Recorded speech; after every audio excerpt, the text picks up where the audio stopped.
السلام عليكم، أهلا وسهلا فيكم بقناة وصفات على الحاج. اليوم الفيديو تبعنا بسيط وسهل.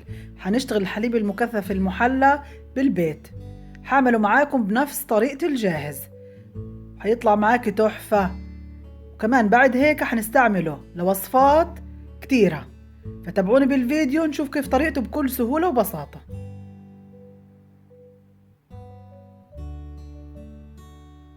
مكوناته سهلة جدا، بحتاج لكوب سكر، كوب حليب بودرة، نص كوب مية، معلقة كبيرة زبدة، كسرولة على النار.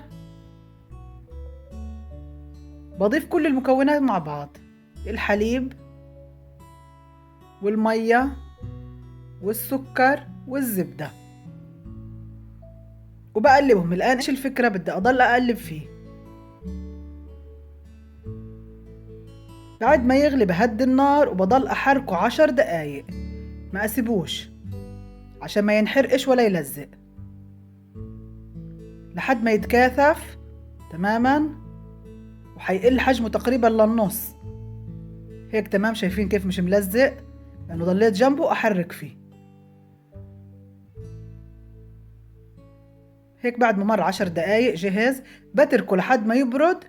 بجيب مرتبان ازاز نضيفه ناشف وبصبه فيه، وافضل انك تتركيه بالثلاجة عشان ياخد القوام المطلوب.